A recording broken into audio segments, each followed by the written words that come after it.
नमस्कार, स्वागत है आपका द न्यूज़ लॉन्चर पर। मैं हूं अशोक वानखेड़े। लेकर आया हूं आपका अपना कार्यक्रम द एक्स-रे, एक खबर।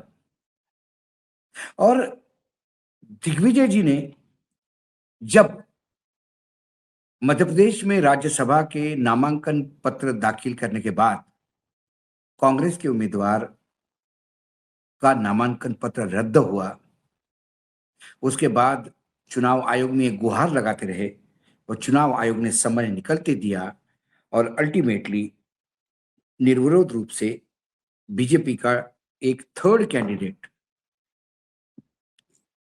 जिसके पास 10 वोट कम गिर रहे थे, वो विजय घोषित हुए। तब दिग्विजय जी ने कहा था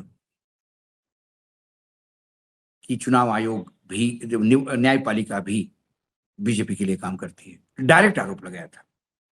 उसके बाद फिर एक सांसद, और शिवसेना के सांसद है, उन्हें क्लियर कह दिया आज सुप्रीम कोर्ट गुलामों की तरह बैठी है।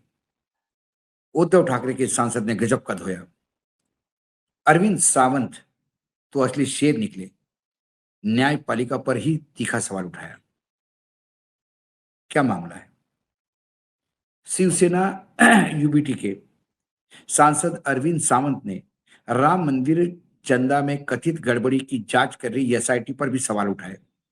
उन्होंने कहा कि एसआईटी वही करेगी जो इशारा किया जाएगा। अयोध्या में राम मंदिर चढ़ावा चोरी मामले को लेकर देश भर में सियासत तेज हो रही है। उद्धव ठाकरे गुट के सांसद अरविंद सावंत ने जांच एजेंसियों के साथ साथ न्यायपालिका पर भी सवाल खड़े किए। उन्होंने तीखा हमला बोलते हुए कहा कि देश का सबसे बड़ा दुर्भाग्य है कि मौजूदा सरकार में न्यायपालिका गुलाम बनी हुई है।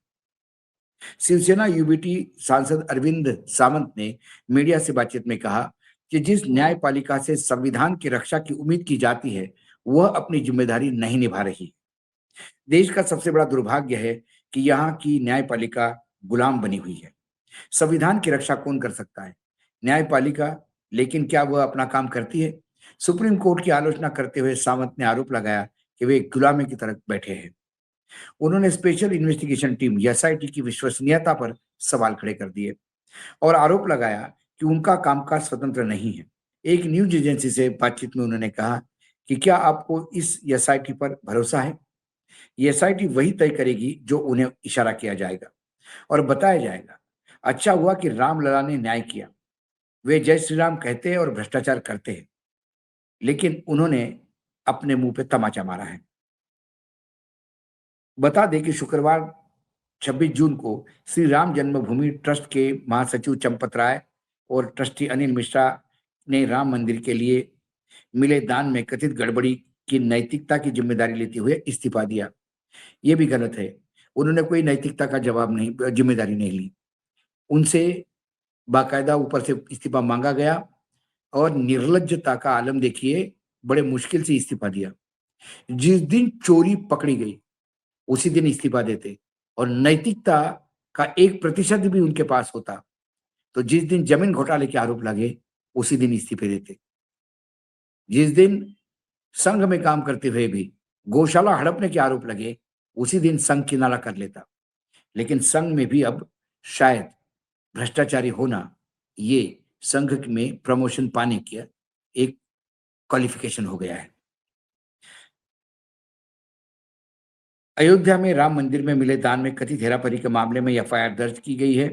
यूपी की योगी सरकार के निर्देश पर भारतीय न्याय संहिता बीएनएस की धाराओं जैसी 306, 316(5), 317(4), 317(5), 61 और 3(5) के तहत यह मामला दर्ज किया गया। एफआईआर में जिन लोगों के नाम दिए उसमें अनुकल्प मिश्रा, लवकुश मिश्रा, अविनाश शुक्ल, टिन्नू यादव, मनीष यादव और अन्य। यह कार्रवाई अयोध्या के एसपी के पूर्व विधायक पावन पांडे के आरोप के बाद की गई है। उन्होंने दावा किया कि श्री राम मंदिर के दान में करोड़ों रुपए की हेरफेर की गई है, जिसके बाद योगी सरकार ने श्री राम जन्मभूमि तीर्थ ट्रस्ट के आग्रह पर 14 जून को कथित गड़बड़ी की जांच के लिए 3 सदस्यीय एसआईटी गठन की। अब आप देखिए, एसआईटी गठन हुई। एसआईटी ने पैसा जमा किया, मतलब एसआईटी ने लोगों के घर से पैसा जब्त किया, करीब करीब 80 लाख रुपए के आसपास, 79 लाख कुछ हजार रुपए, 80 लाख के आसपास है। वो पैसा जमा किया, कुछ जेवर जमा किए, जब्त किए। इसके बाद भी एसआईटी ने अपनी रिपोर्ट पैसे के साथ ऊपर सौंपी, लेकिन आरोपियों के खिलाफ कार्रवाई नहीं थी। सरकार को स्वयं संज्ञान लेना था, लेकिन सरकार चुप थी। योगी सरकार सिर्फ किसी का नाम उछलने पे बुलडोजर चलाती है। उस योगी सरकार के पैरों की जमीन खिसक गई। योगी का भगवा कितना नकली है, यह भी जनता के सामने आ गया। जब अपने ही गरेबान में झांक के देखते हैं और भ्रष्टाचार के छींटे आते हैं, तो नजरअंदाज करते दिखाई दिए योगी जी। क्या उत्तर प्रदेश में ऐसे ही बुलडोजर चलते हैं इतने ही देर देर से? एसआईटी ने पैसा जब्त करने के बाद तुरंत इनकम टैक्स को सूचित कर देना चाहिए था और एफआईआर दर्ज कर अरेस्ट हो जानी चाहिए थे, लेकिन नहीं। एसआईटी ने अपनी रिपोर्ट ऊपर दी। ऊपर से रिपोर्ट प्राइम मिनिस्टर ऑफिस गई। उसके बाद एफआईआर के लिए एक सदस्य गए, उन्होंने एफआईआर दर्ज की और फिर एफआईआर दर्ज करने के बाद 8 लोगों की गिरफ्तारी हुई। क्या उत्तर प्रदेश में ऐसा ही होता है, या सिर्फ अपने वालों के लिए यह कानून है और दूसरों पे सिर्फ अफिडेविट कोई दे दे, सिर्फ कंप्लेंट कोई कर दे तो प्लेन से उतार के अरेस्ट होता है आदमी? और यदि अपना सांसद हो, उसके ऊपर व्यभिचार के आरोप लगे, तो उन लड़कियां जिन्होंने देश के लिए गोल्ड मेडल लिए ओलंपिक जैसे आयोजन में, देश का नाम विश्व में ऊपर किया, उन लड़कियों को सुप्रीम कोर्ट जाना पड़ता है एफआईआर दर्ज करवाने के लिए, क्योंकि वो जो सांसद जिस पे आरोप है वो बीजेपी का सांसद है। ये है दोहरा चरित्र। अरविंद सावंत ने बहुत सही कहा कि न्यायपालिका ने जब सर्वोच्च न्यायालय ने जब मंदिर निर्माण की बात की थी, उन्होंने कहा कि एक ट्रस्ट बनाए। ट्रस्ट में कौन कौन होना चाहिए था यह भी अधोरेखित करते, रेखांकित करते।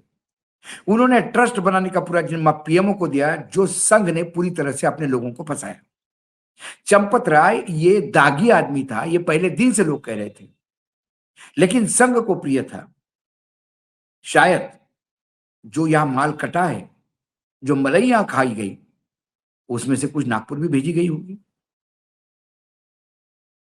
नैतिकता नाम की कोई चीज है ही नहीं, ना नागपुर में है, ना अयोध्या में दिखाई दी। ऐसे भ्रष्टाचारियों के बीच में क्या रामलला उस मंदिर में प्रतिष्ठित होंगे?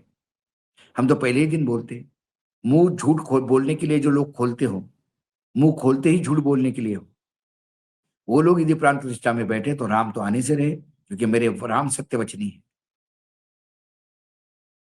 व्यभिचार और भ्रष्टाचार मेरे राम को छू भी नहीं सकता। यहां तो भ्रष्टाचारी ही राम का पूरा प्रबंधन देख रहे थे, और व्यभिचारी आसाम राम जैसे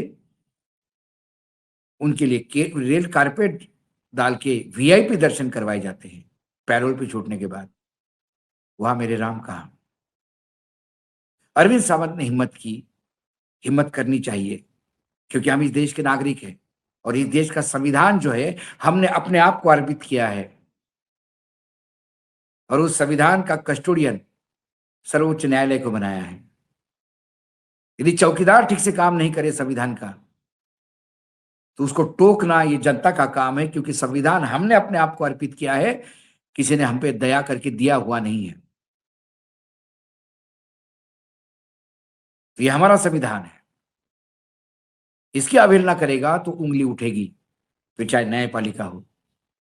संविधान ने अधिकार दिया है बोलने का, और गलत हो तो बोलेंगे। जहां जो स्तंभ है, तीनों तीनों के तीनों स्तंभ यदि चरमरा गए हो, और तथाकथित चौथा स्तंभ जो सब पे अंकुश रखता है, यदि वो सत्ता पक्ष के दरबार में पैरों में घुंघरू बांध के नृत्य कर रहा हो, ऐसे में आप जनता को अंकुश बनना पड़ेगा। सैल्यूट करता हूं मैं दिग्विजय को, सैल्यूट करता हूं मैं अरविंद सावंत को। आज एक्सरे में इतना ही, कल फिर आता हूं किसी विषय के साथ। तब तक के लिए नमस्कार। देखते रहिएगा न्यूज लॉन्चर।